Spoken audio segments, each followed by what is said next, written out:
Hello, my Cinnabar moths, or any kind of moth you'd like to be. Today we are here with Elyse Russell, author of the comic Sentience and the short stories Pan and Prism, both of which are included in our winter anthology A Cold Christmas and the Darkest of Winters. Elyse, welcome to the Writer's Triangle. It's a pleasure to have you today. How are you doing? Great, how are you? I'm doing quite well, and I'm excited to be interviewing you today. Thanks, I'm excited too. Happy to have you. And so today, what we're going to be talking about is a topic that I find very interesting, and I hope our listeners find it interesting as well, is the concept of show and don't tell. It's something that's talked about a lot, but is rarely truly explained in writing. And so we asked Elyse to join us today because something that we feel that she does masterfully, and I'd like to demonstrate that with just reading a line from the short story Prisms as an example. So here it is. Wren rang the doorbell again and listened to it echo through the 100-year-old house. So this one line for me, it transports me to an old decrepit building, it's empty, and the doorbell ringing echoes throughout the entire house. And for me, this is an example of the showing and not telling by not telling me how to feel or think about the house, or even creating all the imagery for it and leaving room for me to explore it myself. And that to me is kind of the essence of show and not tell. For you, Elyse, what would you say is the essence of show and not tell, and how do you do it so well? Well,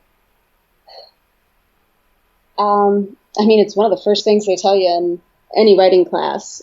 But to me, show, don't tell is more about feeling. Writing teaches empathy. I say that frequently, but it's about showing what you're feeling. Tell me what you're feeling so that I can feel it too. So it's really about why do we tell stories? We tell stories to have someone feel something they've never felt before. So you can pretend you're trying to describe an emotion that someone's never heard of, never felt. And if you just tell them, I'm sad, it's not going to make an impact. Right. You have to lead them to it and make them feel it themselves. So that line, I've always been very interested in having surroundings architecture reflect the inner state of the characters. Ever since I read The Fall of the House of Usher, Edgar Allan Poe, and it's the decay, and the house is crumbling around them as the family falls apart, and that the character that's inside the house is as empty as the house at that moment. If that makes sense. Yeah, that does make sense. And so for you kind of used the setting, or you attempt to use the settings and enjoy using the settings to represent emotional states as well as the characters themselves. Yes. And would you say this process of empathy and showing and leading and kind of breaking down an emotion to somebody that they might not have experienced before, would you say that it came naturally, or did you have to work at it? What's kind of that process for you? I learned it as I grew older. I definitely did a lot more telling in my high school writing. But I think as you grow up and you experience more things, it becomes easier to describe them to others. So empathy is learned. It's not very, you can have an inherent tendency toward empathy, but it's definitely a learned skill. Yeah. And so you'd say for you, your capacity for being able to do this has improved based off of the life experience that you've gained and the experiences of dealing with different people, different situations, and repeatedly experiencing certain emotions, as well as kind of increase the depth of your empathy and your ability to express in your writing? Definitely. Yeah. Once you when you see someone going through something and you're paying attention and you see the physical tells, you remember that as a writer who is Mm. detail oriented, and you can then use that to describe characters. Mm. Like if someone's going through depression and they just are in a state of not caring. They might have greasy hair because they haven't showered because they're in a void, or if if someone's angry, they might accidentally break something, or I don't know. But it's things they do and the things around them that can really show that to a reader, Mm. I think. And so a key part of that is conveying the not just the characters but the world around them to the readers. And that's something that I personally have actually struggled with conveying the world of my book, Pixies in the Mist, to the readers. Is there's a specific thing in the book called the Mist, and I struggled to really get that across for a while, and I end up having to resort to the four senses as and writing my characters' sensory experiences as the only method that I could really figure out for myself. But I feel like your writing is a lot more nuanced in that you don't just write the sensory experience when showing and not telling, but you also create these very good, like, expressive emotional spaces and emotional scenes with them that feel authentic and show the reader how a character is feeling without saying it expressly. And something I want, and as an example that I want to draw from Prisms again, is the line, "She let out a shuddering breath and ran her hand over her face," which I think ties into what you were just talking about with the kind of physical cues of emotion. And so I wanted to ask you, how do you think of these moments, or how do you create them? Is it purely from just drawing from your experience of what you've seen, or are there other methods that you use? um, well, I don't think there's anything wrong, by the way, with the drawing from the senses to show, not tell. Everybody's got their own methods, and it's what makes it fun to read stories from different people. For me, uh,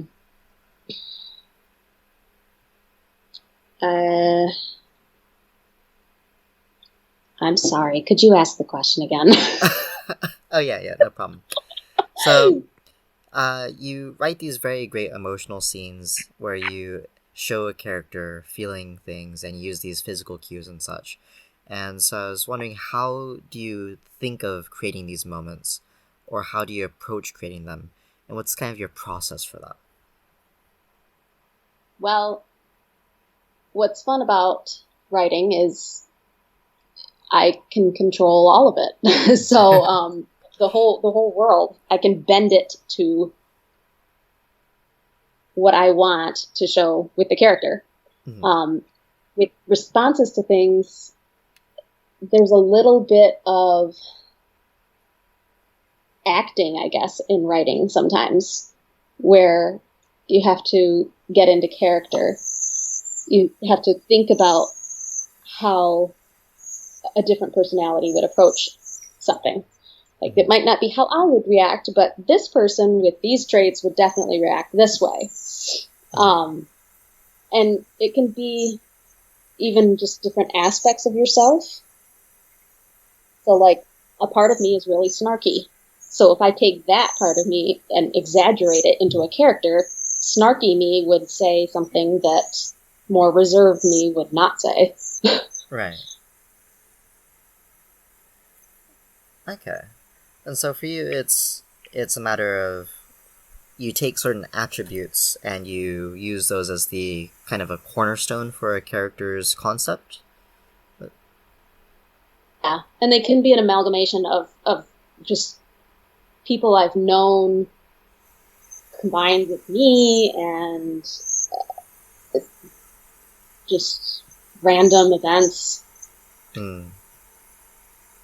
to create something new. Okay. And so for that process, you draw from the people you've known, the people you've met, yourself, and things you've witnessed, and all of that to kind of combine into creating these characters and creating these moments. And how would you, if you were to give advice to our listeners as a sort of crafting tip for this, about accessing these emotional spaces when doing the acting for them and conveying them, do you have any specific tips to be able to kind of get into that mental mode, so to speak? Don't feel like you have to do it all at once. You can come back to a story when you're in a different mood if you want to, and you can have different thoughts. And sometimes just you get random ideas throughout the day, you write them down, and you can work on them later. It doesn't have to just, you sit down and you tell the story. The story forms in your head as you're living, I guess.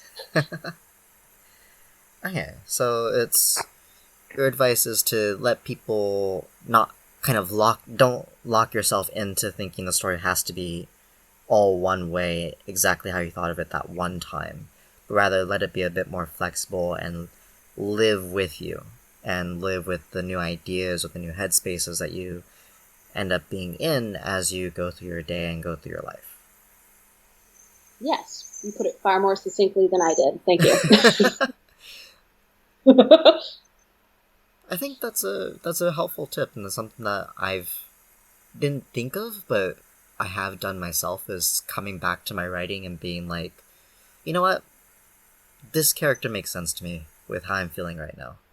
I totally understand how I can write this character's interaction because I'm in just a different mood, and how I'm looking at the world is just that little bit different that kind of unlocks it for me. Yeah. And so I definitely, you brought to mind something that I realized that I was doing that I didn't realize I was doing. So yeah, I definitely do agree that taking some space can often help with remembering your story in a sense. Yeah. Yeah, it's less like, if you sit down and you're like, I have to write this whole story right now, it's going to come out a little bit more robotic. Maybe not. Maybe that's your process. But for me, it's not going to feel as real as if I'm, I've got a random idea for dialogue while I'm doing the dishes or whatever. So I'll write it down, back to it, and then I'm really mad. So I come back and I write a really angry character. I don't know. So it sounds like you have a very kind of throughout the day process for your writing style. I'm always thinking about it. I lay down at night, and as soon as I close my eyes, I'm like, oh, I've got an idea. So I keep this notebook next to my nightstand, and I just reach over and I just write on it without turning the light on, and then I just have to decipher it in the morning. It's just this everywhere, all over itself. So yeah, it's all the time. Okay, and so you're always in that kind of writer's headspace, so to speak. Yeah, I can't help it. It's just how my brain's wired. I'm an only child. I was always alone with books and telling stories to myself since I was a little kid. So I think it's definitely turned out wonderfully, because I, for one, at least, am a big fan of your work, and we at Cinema Moth are fans of your work. And part of what we're a fan of is the... I'm still new to this. What's that? That's really weird to hear. I'm still new to this. Well, hopefully you'll be able to experience this more and more and become more comfortable with having people be fans of your work as you get people reading it. I have a hard time accepting compliments. I'm just kind of like oh, shucks. You kind of shuffle your foot around and mumble something. I don't know how to handle this. So hopefully I get a little less awkward with that. Well, don't worry about it. If you feel a little bit awkward, that's fine. Everybody has to go through their own process just like with writing, right? You have to go through your process of discovering how you want to deal with or what your process is for dealing with compliments. I personally tend to go with the thank you to the person's face, and then in my head I think, I'm not really that great. So I totally understand not being good at receiving compliments in a way. But going back to the writing thing of, you know, when you're younger, you end up having to kind of create your own worlds, and you did a lot of storytelling to yourself and that kind of imagination and exploring your imagination. And you mentioned earlier about the world being completely under your control. You know, you control every aspect of it. And I wanted to kind of delve into that concept of creating atmosphere. And I want to take an excerpt from Pan, the other short story in the Winter Anthology, and use it as a reference point when talking about atmosphere. So the line is, I love cities, all you can eat, finger licking good. To think some of my kind are scared of the cities. Now, without doing any spoilers for the story itself, you can already tell that this character kind of has a more predatory feel to it, maybe a little bit creepy, and creates this atmosphere for talking about that character with that.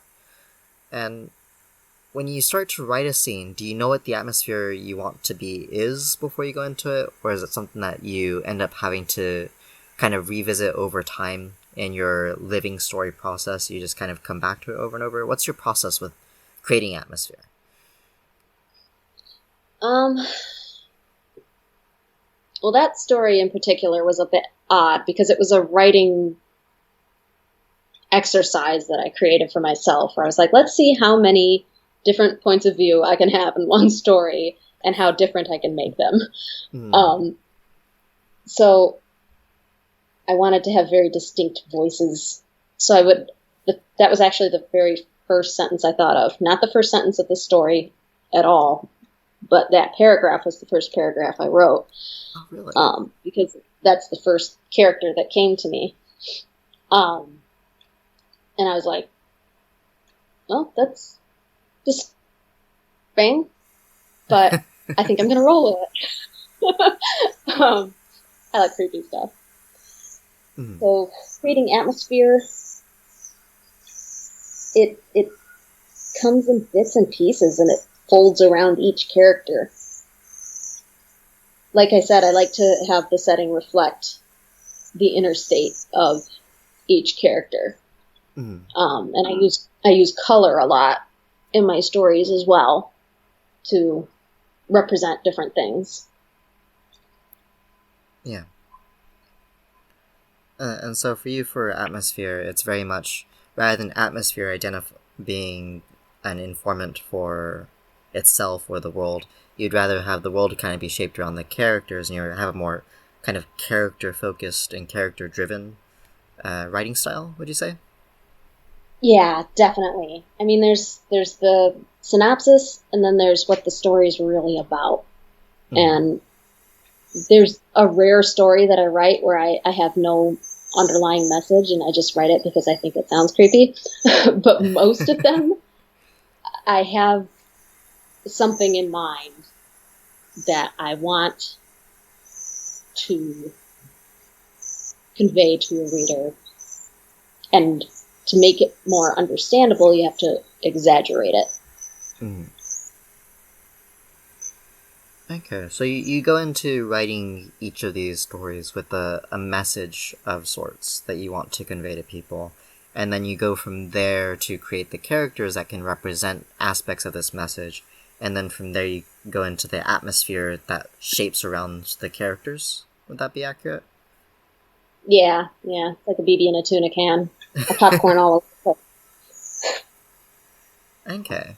And so for that, you have to also express the characters' personalities is going to be a major part of that then. And with that comes writing dialogue, right? Mm-hmm. And so with writing dialogue, it's very important to be able to clearly understand a character from very little dialogue, because oftentimes we don't get to have long backs and forth in writing without kind of bogging readers down in certain cases. Obviously there's cases where that's not the case, but on average, particularly with short stories, you kind of have to cut it a bit shorter and create that oomph very quickly. And so I want to take an example from Pan that I feel really shows that.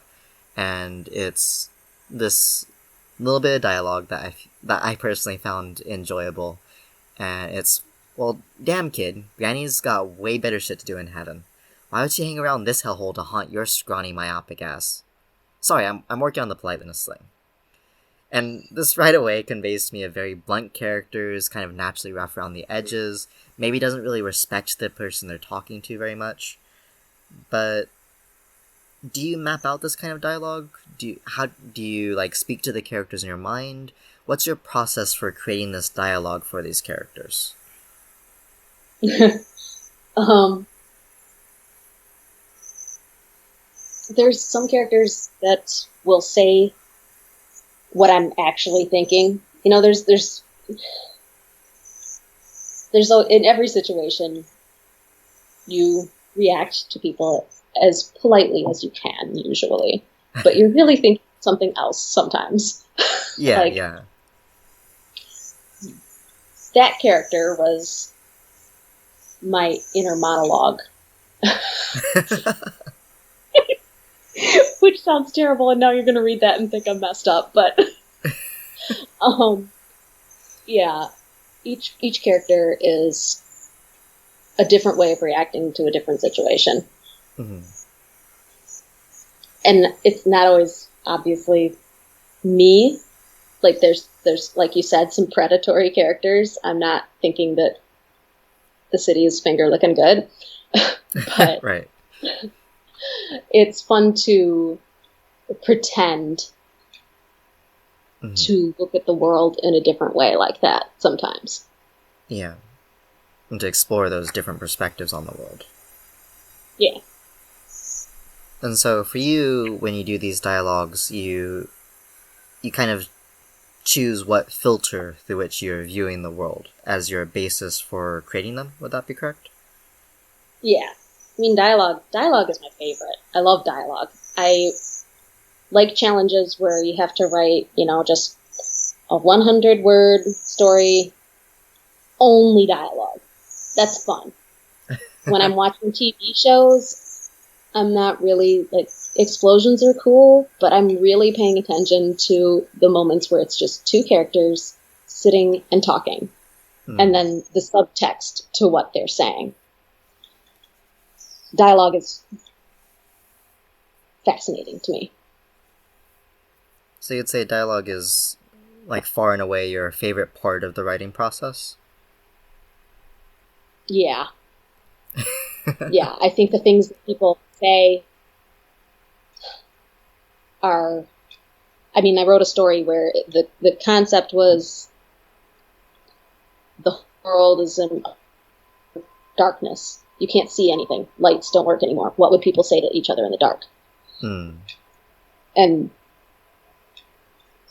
what people say and what they really mean.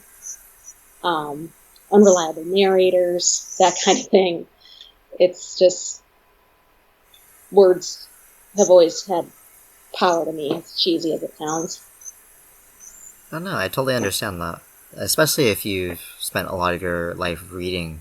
I think that if reading and, words have been part of your life your entire time, it's really easy to feel that connection to how much the way something is said or the way something isn't said can influence your perspectives on the world, your perspectives on how other people's perspectives on the world are, right?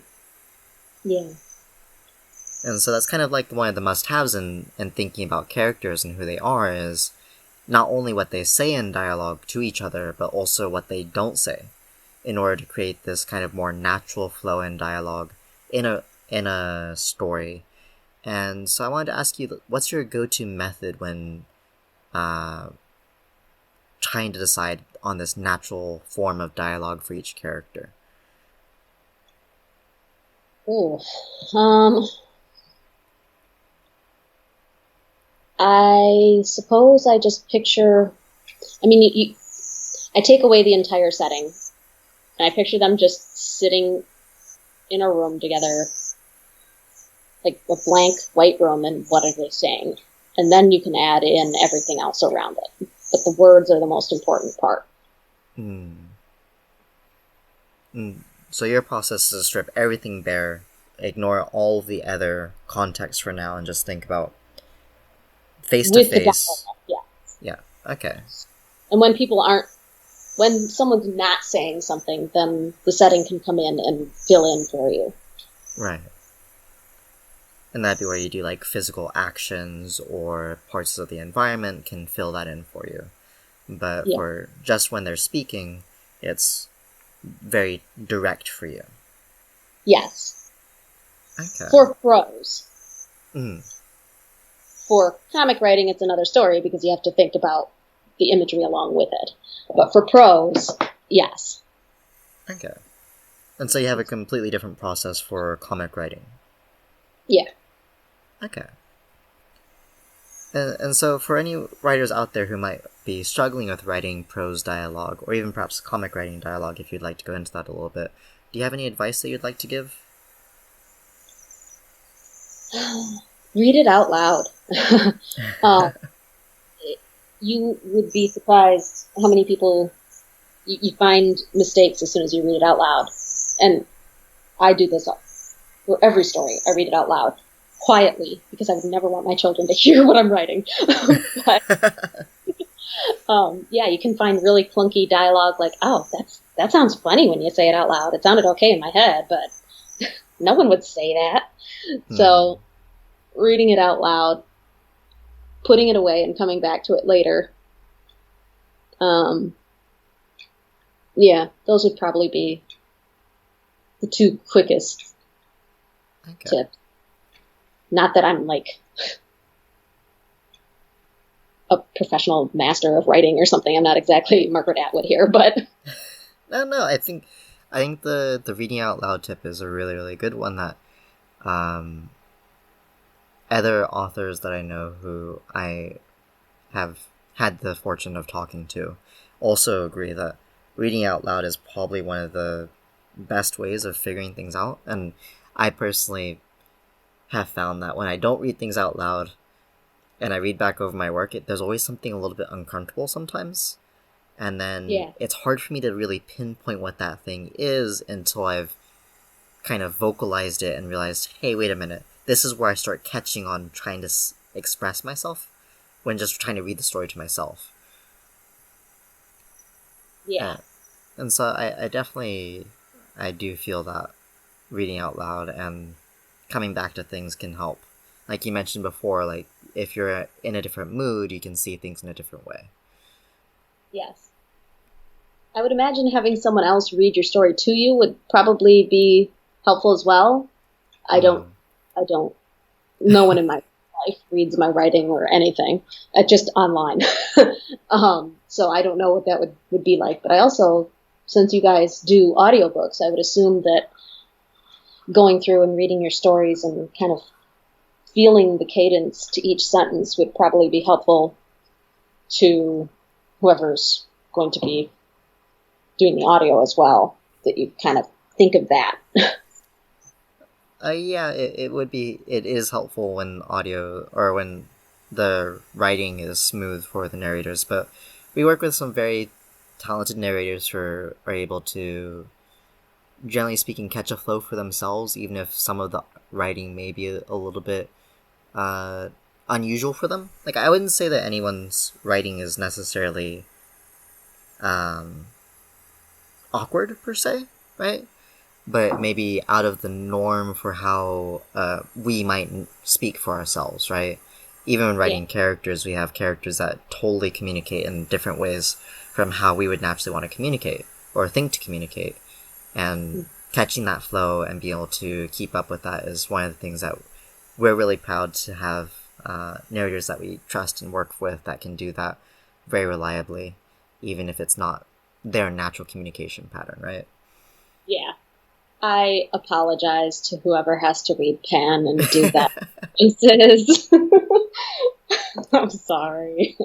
But I'm sure they can do it. I'm not knocking their talent or anything, but that's a lot of voices to have to do. It's a lot of characters, but I think that it'll be a fun project for them. I hope so. Not to put any spoilers out there on who's doing it or anything, but yeah, I don't worry about it. Yeah, I want you to be excited about the results, but I'm not going to say much more because we don't do spoilers on the podcast. And instead, I want to talk about a little bit with talking about the process of showing and not telling when setting the scene, and kind of bring things back around a little bit to your advice when it comes to scene setting, rather than dialogue, but setting the scene and the show and not tell process for that. Well, like I said, it's your world. You're creating it, so everything you choose to put in there can have meaning if you want it to. Mm-hmm. Don't I don't like to just throw in descriptions of the landscape if it's not gonna propel the characters, because I don't want to lose anybody. I'd say, yeah, I'd like to keep details of setting succinct. Okay. So your advice to the listeners would be keep it more focused on, okay, here's what I'm going to include and why, rather than just including things for the sake of including them. Yeah. I mean, I'm not going to knock anyone's process. Take it with a grain of salt. But yeah, when it comes to your process and how you do it, this would be your method of going about it. Yeah. Okay. Every word counts. You can make every word count. It doesn't have to just be filler. Okay.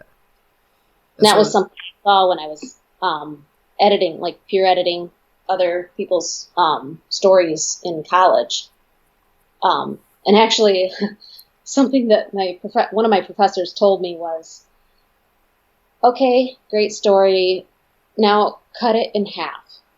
Half of it out. And I'm like, you're kidding, right? And then they go, and then hybridize the two versions. I'm like, wow. okay, I can do that. So you have the rambling, flowery, whatever you started with, and then you've got the bare bones, cut it in half. And you find a happy medium so that it's descriptive and fun to read, but it's also not just a ton of descriptors. Right. Descriptive. Okay, yeah, I had never thought of that concept before, of cutting it in half, basically stripping it down to the skeleton of sorts, and then, okay, build it back together, but with slightly less. There's a lot of professors that would say, just cut it in half. Like that, I don't want all of this here. Yeah. But that one professor, I liked that advice. Yeah, that resonates with me as well. I have had the experience that you mentioned of the whole, just cut it in half. This is too much. Just take it all away. I'm like, but I worked so hard for this. There's so much to share. I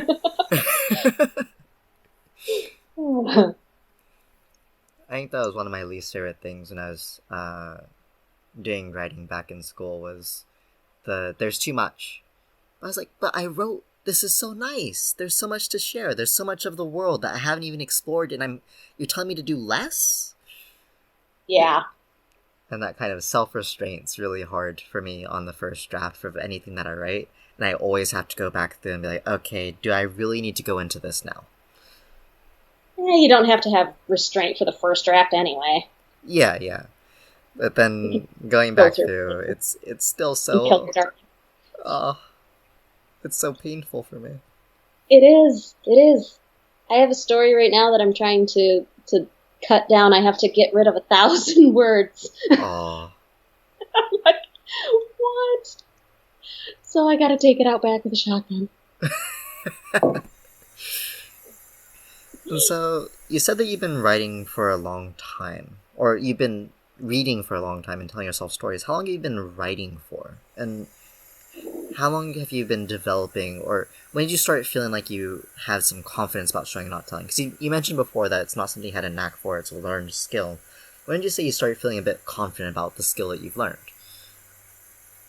Uh, confident? Are you saying you're um, not confident yet? I, I suppose I'm confident about some of my writing skills. Yeah. Um, I have been writing since I was like 7, maybe, and my first story will never ever see the light of day. But I didn't. I really got into writing when I was in middle school and high school, Mm-hmm. and I never shared it with anyone. But I had this suitcase, and I would print off everything and just stuff it in the suitcase, Really? and just story after poem after book, cram it in the suitcase. And then I took it to college with me. And when I had to write stories, sometimes I would go back and be like, oh, I think I can pluck this from here and this from here. So it helped me as a little launch pad, I suppose. Mm-hmm. But I mean, I wrote my first book, quote unquote, when I was 16. Because that was my idea of a fun time for summer vacation. Who goes to the beach? I'm Hey, just gonna sit in the den with the cat and write a book. it's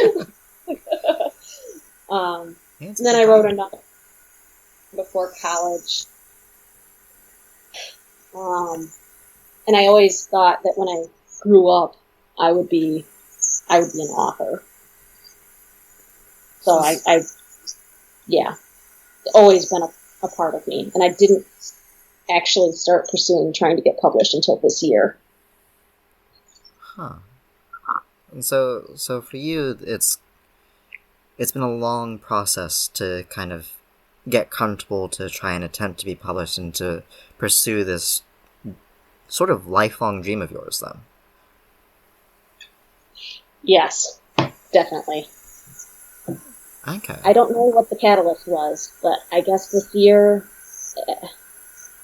I had just this moment where I was like, you know what, that's it.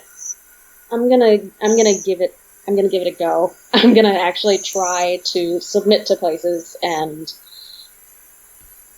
see what people think, and maybe do this. Mm-hmm. I have little kids, so I didn't think of it before this because I think I was just in a state of constant exhaustion. We're at the age now where they're mostly sleeping through the night. So Mm. that's my time to write. I can actually write now. And it's, I'm glad that I made the leap, but I have no idea why I did just this year. Well, we're certainly glad that you did, because we're at Cinnabar Moth are enjoying your work, as evidenced by the fact we're publishing it, but even aside from that, we've been absolutely loving it. And as a thank you for coming on the Writer's Triangle, I'm aware that you are currently working on a comic series. And so as a thank you, I was just wondering if you could tell us a bit about it, the name if you're querying it, what type of press you're hoping to find for it, that type of thing. Um, I have a couple projects, but the first one is a graphic novella, like a long one shot, basically, and it has already been accepted with Band of Bards, and it will be published sometime in spring. It's called The Fell Witch, Mm-hmm. and it's creepy. So I'm very excited about that. I'm working with Danny Rivera. She's the artist. Mm-hmm. And Miranda Layson is doing colors and letters, and Nicole DeAndrea is the editor. It's my dream team of ladies, and I'm very much looking forward to seeing that story come to life. Well, we're certainly very excited to see more of your stories come to light as they are revealed to the world and come to life in the form of comics for the comics that you just, the ones you decide are comic stories and the ones that you write for that. And for now, though, I'd like to thank you, Elyse, for talking with us today and being on the Writer's Triangle. And I'd like to thank all of our beautiful moths for listening. And Elyse, could you tell the people where they could find you and where they could find the Fell Witch and social media links and the sort? Follow me on Twitter and Band of Bards. So, I am Elyse Russell 13 on Twitter. Brave Little Teapot Pots. And then there's Band of Bards. And they will be putting out announcements on their website. I'm going to be doing another project with them, Sentience, that you mentioned at the beginning. So those would be the two places to look. I'm going to be putting together a website at some point, but it's on the list. Okay. And so, in that case, thank you for coming on today. And be sure for everyone at home to check out these links and visit cinnabarmoth.com to check out the transcripts. And we'll also have the links to Band of the Bards as well as to Elyse's Twitter page for you to find there. For now, though, Elyse, it's been a pleasure talking with you. Thank you so much. And I hope that you have a wonderful rest of your day. Bye-bye. You too. Bye.